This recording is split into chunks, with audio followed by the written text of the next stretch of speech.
It's the sound of a dog being washed.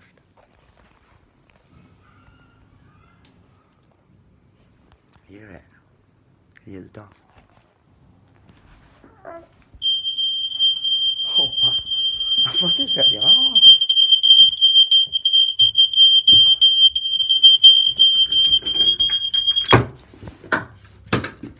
You're not supposed to do that, actually. You know, kids. I mean, children, or anyone, actually. I'm not supposed to do that. Well, you can do if you want, but just put it back afterwards. Can you hear that? That's not dog molestation going on. That's dog grooming. That's nothing but plain and simple, broad daylight, front shop, DGing. And it sounds like the wet stuff's over for the moment. Bit of toweling going on, bit of toweling. I can just hear it. I don't need to see it. I can just listen. I just look out the window there at everything going past. It's brilliant. The silence that I can get from looking at everything.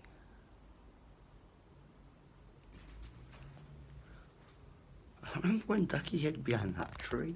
I've got the film footage of it. I don't know how he did that. I've got the film footage though, it's mad.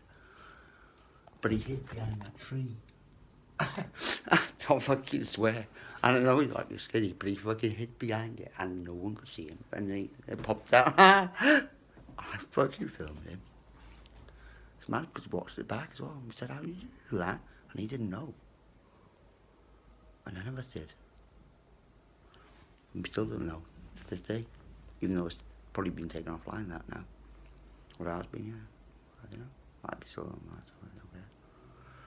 What am I on about? I don't know. Must be that big, I guess. Must be that big. I've got loads of stuff to do today. I'm going to read some stuff out to people and, oh yeah. Look at this. This is what I'm going to say. Have I said this before? The old picture that I developed in a dark room in Salford in 1996, I guess. 1996. 87. No, 1996. That I was in a dark room in Salford and developed that actual picture, that image that I bought in Ilford. This isn't a print, by the way, like I printed out real photographic paper of a stairway. It's a spiral staircase going upwards and downwards, whichever way you want to go on that staircase with a rail on it. And you can see straight through it too. Now, because it's black and white, there's lots of things going on in this picture, really. Lots of things. Apart from the staircase and the pole in the middle, the rail, and the pole holds everything up. But beyond that, you do see something. I mean, when you do look beyond, you think, well, there is that beyond there. And you'd have to wonder what is beyond there. You do see trees, and you do see a landscape. And you see some houses. You see, like, a place. And you wonder what is that place. Well, it's demolished now, but it was once Castle Irwell Student Village, which was formerly that was a grandstand for a racehorse track. There was a racehorse track there in the 60s apparently, and then I think the 70s or something, these houses got built, which accommodated students right up until they got demolished. About 10-15 years ago, I guess. But I lived in one of them. My first year out of Bounds, yeah. Well, kind of like, it was party time. Well, it was just mental, totally. Can you imagine it? A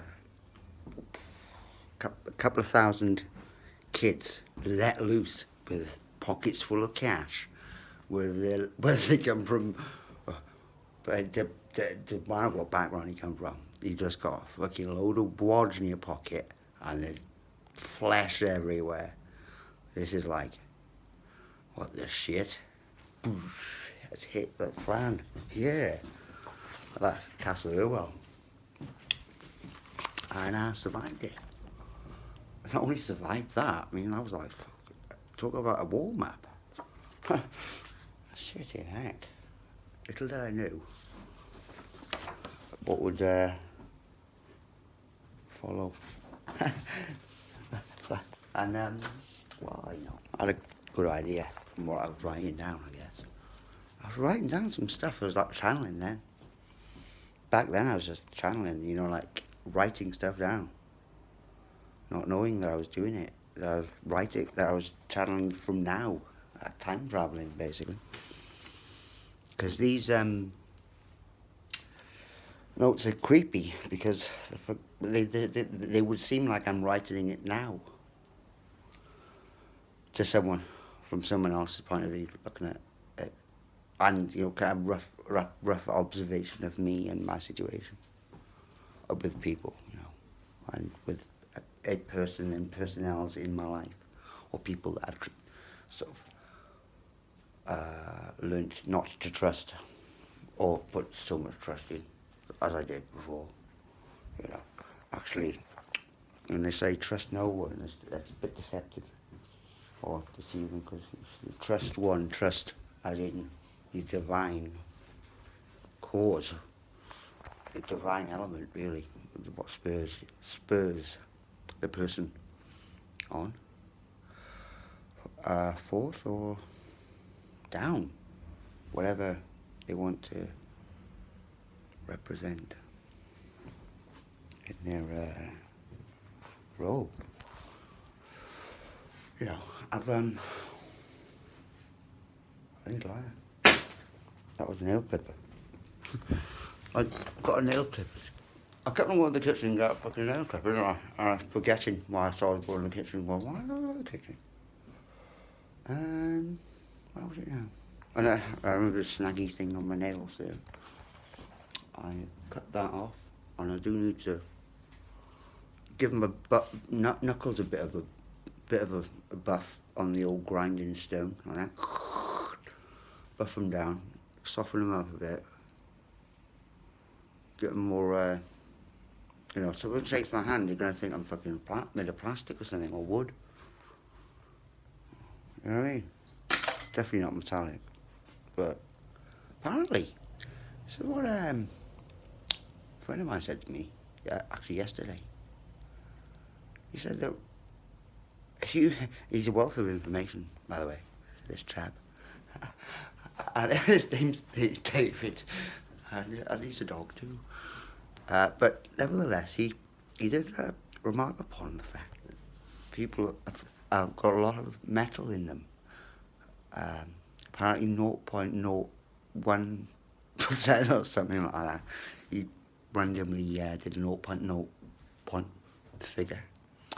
And I nodded in agreement. You know, as anyone would. That was brilliant.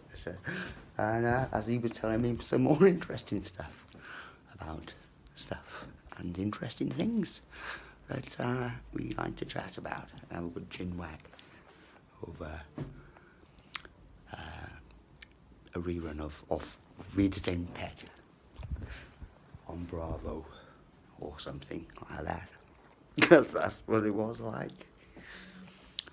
Eerily enough for some, and funnily enough to others. Oh, fucking hell. Brilliant. Anyway, I'm gonna go just for the moment. Back later.